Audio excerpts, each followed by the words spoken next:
Vedagyan's video series. In these short videos, I'll present you spirituality, consciousness, and concepts of Sanatan Dharma.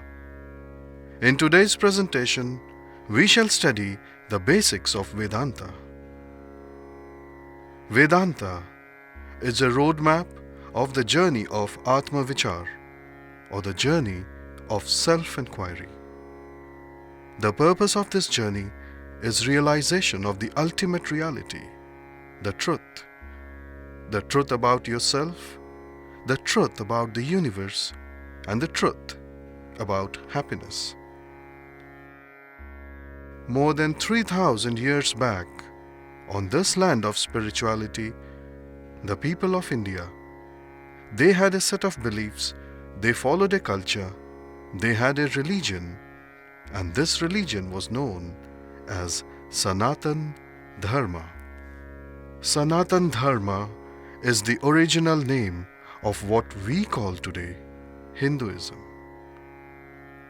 The word Sanatan means eternal, which means without any beginning and endless. In Hindi, it means Sakshvat, which means it is Anadi, without any beginning, and it is Anant, which means endless. Who founded Sanatan Dharma? The answer is none. Sanatan Dharma is said to be Apaurusha, meaning without a human founder. All the beliefs of Sanatan Dharma come from the four Vedas. The four Vedas are Rigved, Samved, Yajurved, and Atharvaved. Who wrote the Vedas? Was it just one person with so much knowledge? Apparently, numerous rishis had contributed their knowledge to the development of the Vedas, and Vyas compiled the knowledge repository into four Vedas that we know today. In other words, the knowledge of the Vedas existed from prehistoric times. So how does one define Sanatan Dharma? Is there a modern definition?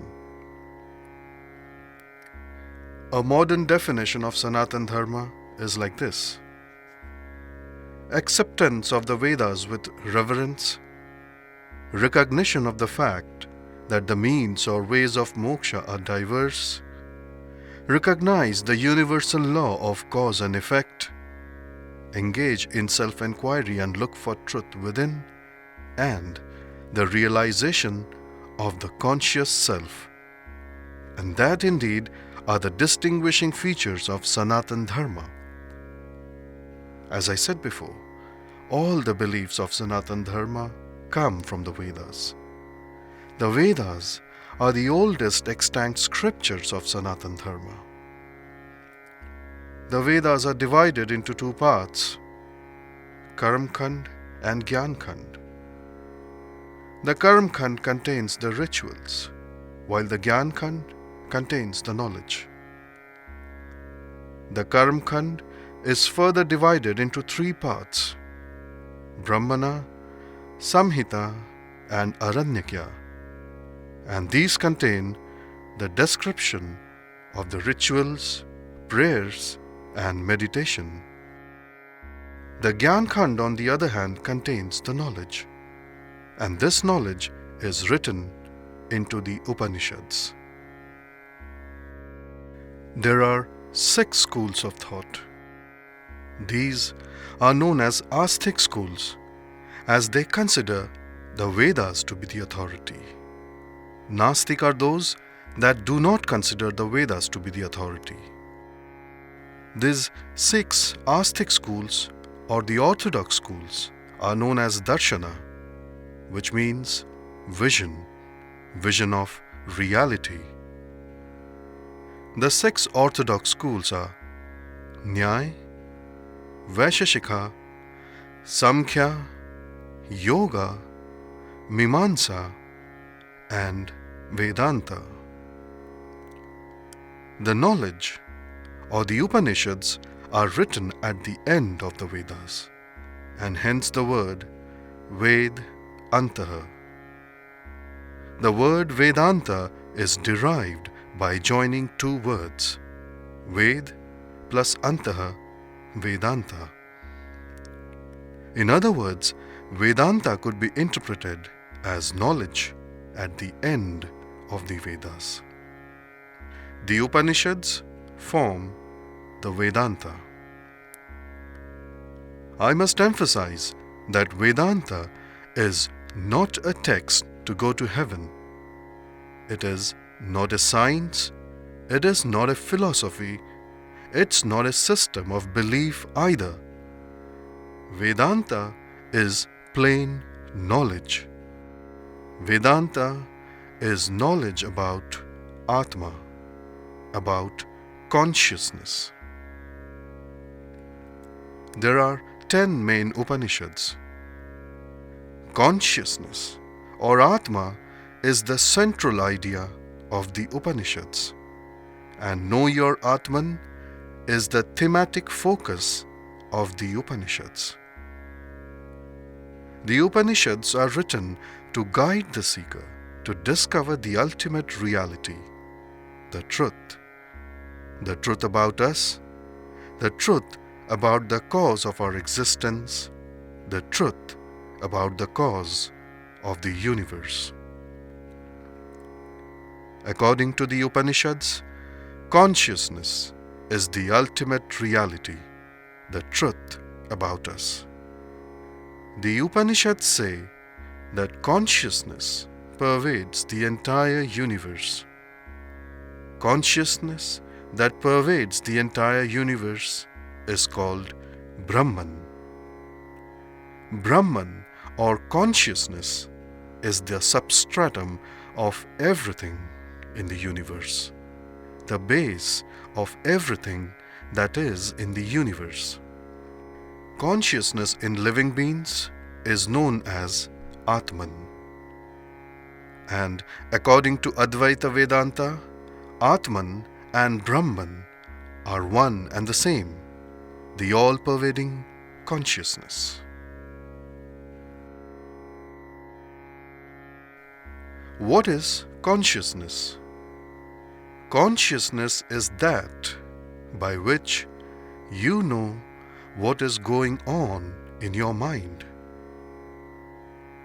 Do not confuse consciousness with the medical definition of conscious, unconscious, subconscious. No. In medical language, conscious would mean a response to an external stimulus. Consciousness is not the attribute of the mind. In Vedantic parlance, consciousness is that by which your mind is known to you. It is that by which you are aware about yourself. Ask this question: how do you know you're alive? Awareness, Chetana, Chaitanyam. These are some of the synonyms you can think of. Let's do a self-enquiry. Your body belongs to you. Your mind also belongs to you. Your body is the instrument of action.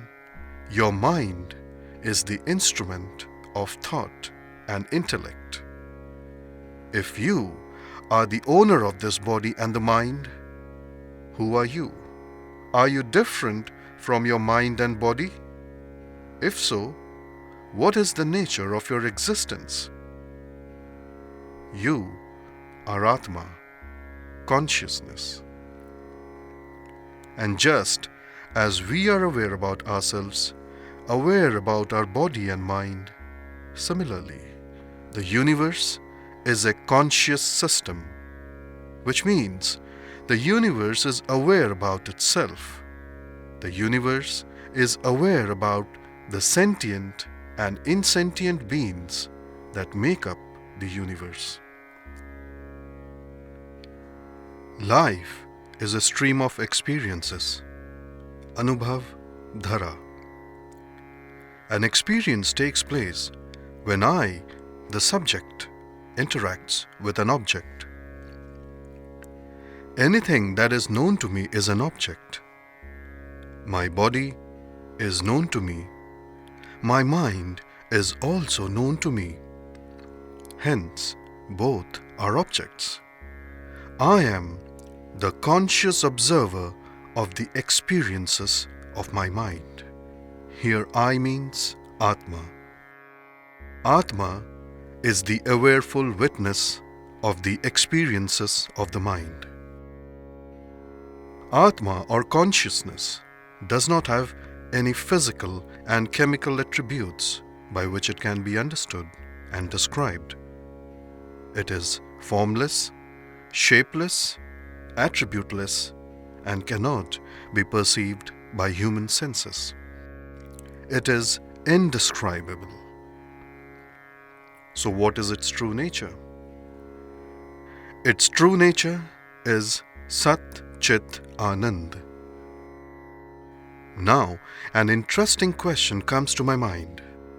If I am different from my mind and the body, why do I suffer? As humans, we encounter physical pain and emotional pain, but do we need to suffer? Suffering is response to pain. Suffering is how you react to pain. Suppose you have a headache and you say, "I feel terrible today." Look at the amount of anguish and distress in your voice. Can we not deal with pain without suffering? Yes, you can. Knowledge of Vedanta will help you live a life without suffering. You must know that Atma, your true nature, is unaffected due to physical and emotional pain. Nothing truly affects you. Your true nature remains unscathed. Just like a movie, where we feel the emotions, but we do not suffer, because we know the scene on the screen does not affect us, and we know we are okay despite what happens on the screen. Life without suffering is moksha. What is moksha? Moksha means liberation, liberation from suffering. It does not mean liberation after death. If moksha were to mean liberation after death, it would mean life itself is undesirable. Therefore, moksha should be interpreted as liberation from suffering in this lifetime. Here's a little caveat. Moksha does not mean salvation.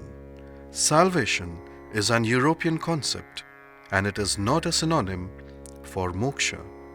You get moksha when you realize your true nature. Your true nature is Sat Chit Anand. Sat means true, Chit means consciousness, and Anand means bliss. So what happens when you do not realize your true nature?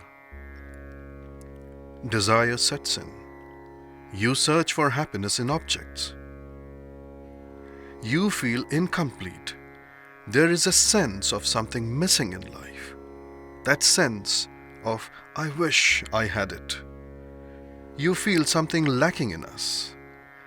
You look for happiness in acquiring wealth. You seek happiness in pleasures. You chase anything that gives you happiness. In fact, happiness is the only pursuit of humans all along their lives. Tell me something.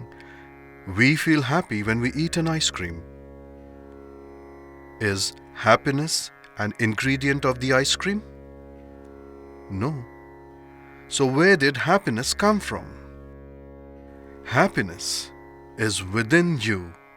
Atma, your inner divinity, is the true source of happiness. How much time do we spend looking within? Barely. Therefore, we need to remove the veil of ignorance, realize our true self, and live a life free of suffering. Unfortunately, Instead of looking within, we look for happiness outside. We are seeking happiness in higher salaries, promotion at work, children's success, and so on. In other words, we have made our happiness dependent on fulfillment of a certain wish, a certain desire, while the fact remains that happiness exists within us. We are attached to our desires. And therefore, we need to remove this ignorance. It is ignorance about our existence, ignorance about ourselves, and ignorance about our true nature. The fundamental problem is self-non-recognition, failure to understand yourself as Atma, which is Sat Chit Anand. Therefore, we should read, understand, and assimilate the Upanishads. The Upanishads teach the truth about living beings, the universe and God. In other words, the truth about Jiva, Jagat, and Ishwar. They describe the nature and attributes of Brahman, its reality and its manifestations, its powers and aspects. They also describe the creation, preservation, and ultimate dissolution of the universe. Furthermore, the Upanishads deal with the development of Jivatma, its evolution and its destiny, its bondage and its freedom. You must have realized by now that reality is far deeper than is apparent to the human senses. Just as a small portion of the iceberg is visible, so only a small portion of man is visible to the senses. Some questions are beyond the scope of ordinary faculty of reason. Is there an Atma apart from the body? What happens to the Atma after the death of the body? If the Atma survives the destruction of the body, does it ever return back to earth? Is a man responsible for the good and bad actions? Does God exist? Is God just and compassionate? Or is he unconcerned about man? Is God endowed with a form, or is he formless? Does he have attributes, or is he attributeless? Is the universe real or unreal? Does the universe exist outside a man's mind, or is it a figment of imagination? An inquiring mind longs to find satisfactory answers to these questions, but there is no human means to satisfy such a longing. Only the knowledge of Brahman or consciousness can solve all the doubts. This is the view of Sanatan Dharma.